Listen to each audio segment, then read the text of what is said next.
C'est good. Bonjour. Qu'est-ce que tu fais là? Qu'est-ce que tu fais là? T'as eu ta caresse, c'est bon? Tu peux t'en aller maintenant. Tu dégages. Non, tu dégages. Salut, c'est Dornilu. Ça faisait super longtemps que je t'avais pas vu. Bon, alors c'est vrai que 1 an entre chaque vidéo, c'est très long. Et je te promets, je t'assure, c'est la prochaine, ce sera dans moins d'1 an. On fera en sorte que ce soit dans moins d'1 an. Mais toujours est-il que, du coup, aujourd'hui, je te retrouve pour une nouvelle vidéo qui va parler de ProMarker. Il me semble que tu avais adoré la dernière vidéo. Franchement, merci, parce que je ne m'attendais pas du tout à avoir autant de vues sur cette vidéo, c'est trop cool. Donc, écoute, je te propose qu'on continue sur notre lancée du ProMarker. Sauf qu'on va reprendre un peu les bases, puisque du coup, la dernière vidéo, c'était un peu décousu, où j'essayais de voir un peu beaucoup de choses, en fait. Et là, on va repartir de début. Dans cette vidéo, on va donc voir qu'est-ce que le feutre à alcool, puisque ProMarker c'est une marque. Moi je travaille avec ProMarker, mais il y a plein d'autres marques qui existent et on va en parler. Pourquoi c'est génial? Quelle couleur pour débuter? Et enfin, on va passer à des exercices pratiques. Je t'ai préparé 2 petits exercices très simples, on va faire ça ensemble.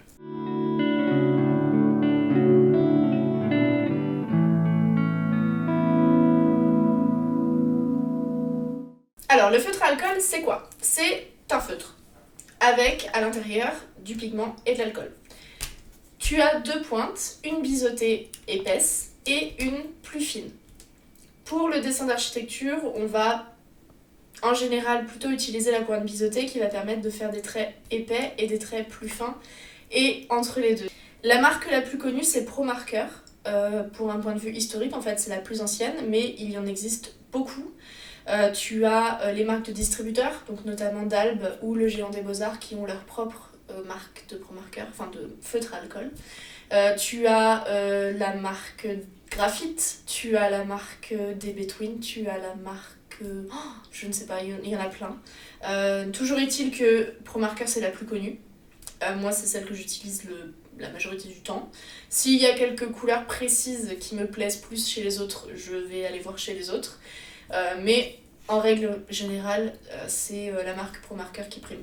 Pourquoi c'est génial? Parce que ça te permet d'avoir non seulement des aplats impeccables, si tu superposes les couches, tu peux avoir une couleur clean, unie et nickel, trop belle, mais tu peux aussi superposer les couches pour créer des jeux d'ombre et de lumière. Nous, c'est principalement ça qu'on va voir dans les vidéos, c'est principalement cette technique que j'utilise le plus. Et ça te permet surtout d'avoir une gamme de couleurs la plus étendue possible, et l'intérêt c'est que tous les feutres à alcool se valent et tu peux travailler avec différentes marques de feutres à alcool. Tout ce qui compte c'est ta couleur. Quelle couleur pour commencer? Alors d'abord la base, ça va être une gamme de gris. Ça c'est la base. Donc gamme de gris, j'entends des gris froids. Tu peux en avoir 2. Je pense 2 gris froids c'est bien. Le plus clair et un intermédiaire. Donc pas celui au-dessus mais encore au-dessus pour pouvoir avoir quand même une nuance entre les deux assez importante pour que tu puisses créer des contrastes. Donc moi je partirai avec 2 gris froids, un gris neutre, alors ça c'est la base, un gris moyen très clair, obligatoire, et un gris moyen un peu plus foncé. Tu peux avoir par exemple le gris moyen, donc un gris moyen très clair et un gris moyen plus foncé, pareil. Pas forcément la nuance du dessus, mais celle encore au-dessus pour vraiment avoir du contraste entre les deux. Ça, et alors, ma petite astuce, un gris chaud le plus foncé que tu puisses trouver. Donc là, c'est le gris chaud 4, en fait. Ce gris chaud, moi je m'en sers pour faire du noir. Donc tu vas voir, on va s'en servir aujourd'hui dans l'exercice, tu vas comprendre pourquoi. En fait, dans mes dessins, je n'utilise pas de noir, puisque je trouve que c'est trop tranché par rapport au point de vue réel que j'ai envie de donner à mes dessins. Donc j'utilise du gris chaud, et je superpose les couches pour avoir un gris chaud très très foncé, qui va au final, plus tu vas superposer les couches, plus il va s'apparenter au noir. Alors il va te falloir aussi une gamme de marrons. J'en ai pas 50 des marrons, j'en ai surtout 2 voire 3 grand maximum, mais j'utilise pas toujours les 3.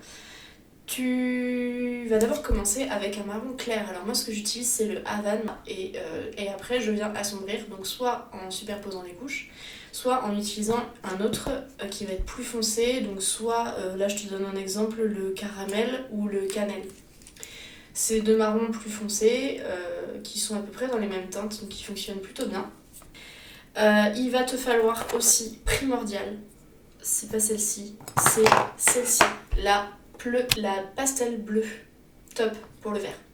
Et après tu peux avoir aussi, tu peux te permettre d'avoir une ou deux couleurs un peu tendance. Donc là après c'est à toi de choisir en fonction des couleurs qui te parlent, qui te plaisent. Moi je fais surtout en fonction des tendances Moi je fais surtout en fonction des tendances actuelles. Le vert d'eau en ce moment on le voit partout.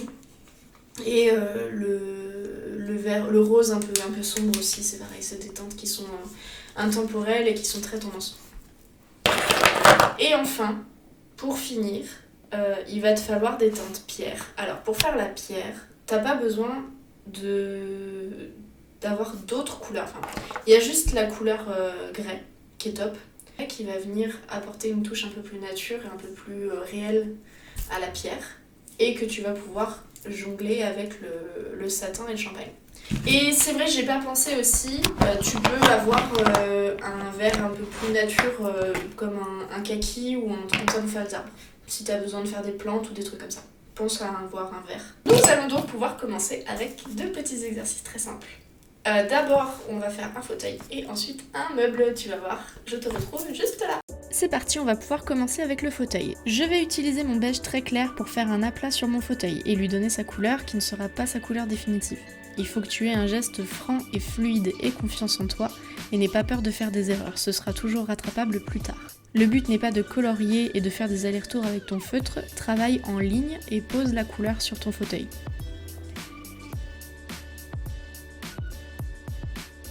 Avec le marron clair, je viens coloriser les pieds en bois du fauteuil. Pour le coussin, mets ta couleur uniquement sur les zones ombrées. Les zones qui recevront de la lumière restent blanches. Vas-y doucement du coup avec ta couleur, tu dois savoir t'arrêter. On va revenir dessus plus tard, alors n'en fais pas trop. On va repasser sur le fauteuil maintenant que la première couche est sèche. Reprends ton feutre clair du début et tu vas pouvoir repasser dessus pour marquer tes ombres. Tu peux faire plusieurs passages, l'effet fonctionne mieux quand il y a beaucoup de contraste. Alors fais attention, repasse uniquement les zones d'ombre, détermine à l'avance d'où vient ta lumière pour savoir où marquer les ombres. Tu vas pas rajouter des couches pour faire des ombres alors que, normalement, cette zone-là du fauteuil doit recevoir de la lumière. Donc pense bien à laisser les zones claires pour montrer d'où vient la lumière et à marquer uniquement les ombres. Moi pour ce dessin, la lumière vient de droite, alors j'ombre la partie gauche du fauteuil. Pense aussi aux arrondis, aux creux, aux plis, c'est là que tu vas leur donner une vie. Même procédé pour les pieds, superpose les couches avec ton marron clair, utilise la même couleur qu'au début, et tu vas voir, ça va foncer tout seul. Il est temps de passer aux choses sérieuses. Prends une teinte plus foncée que ton feutre de base pour le fauteuil et souligne encore les ombres. À force de superposer les couches, les deux couleurs vont se mélanger entre elles pour créer une fusion douce et harmonieuse.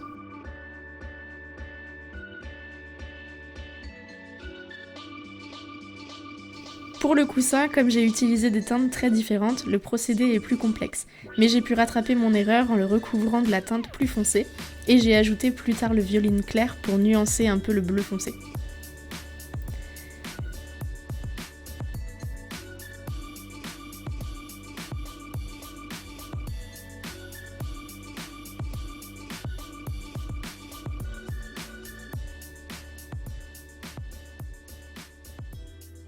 Renforce tes ombres du bois avec un marron plus foncé, mais attention, sur cette partie-là, il y a peu à recouvrir, alors n'en fais pas trop. Prends de temps en temps du recul sur ton dessin pour voir où tu en es. De le voir un peu plus loin, ça va te permettre de plus facilement voir où tu en es dans tes ombres et tes lumières, et ça te permettra de retoucher plus facilement ton dessin. Pour finir, avec un gris clair, accentue les ombres les plus sombres et n'oublie pas les ombres portées pour donner de la vie à ton dessin. Tu viens rajouter du gris au niveau du sol, au niveau des plinthes et au niveau du mur. Ça va donner de la présence à ton fauteuil et ça va le poser dans l'espace. Et termine par ligner ton dessin avec le crayon noir de ton choix.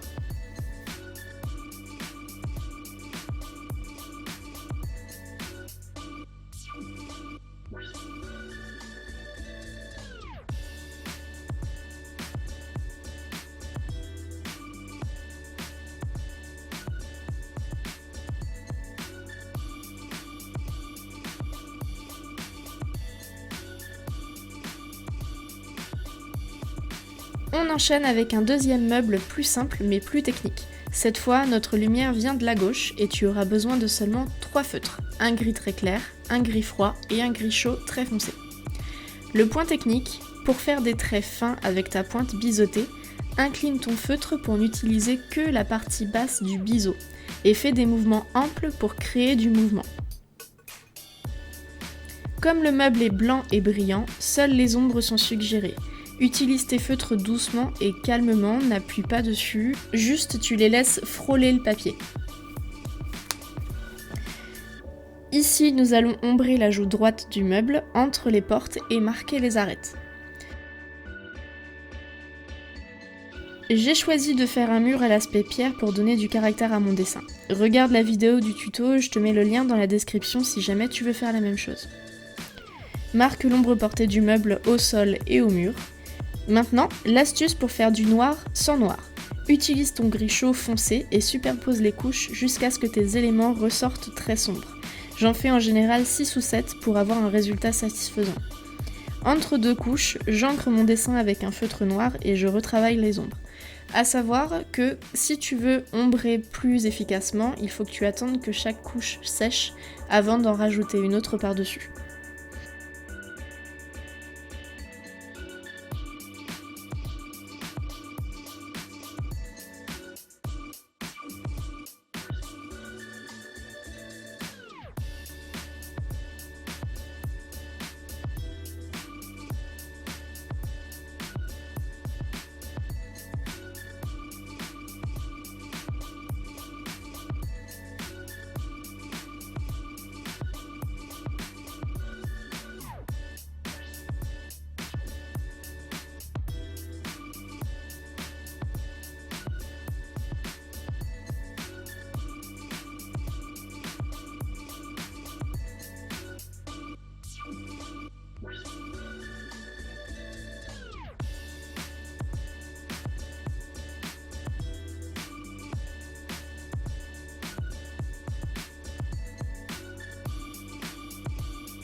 Pour finir, j'accentue la lumière avec un Posca blanc à pointe fine au niveau du noir, justement pour faire ressortir la lumière.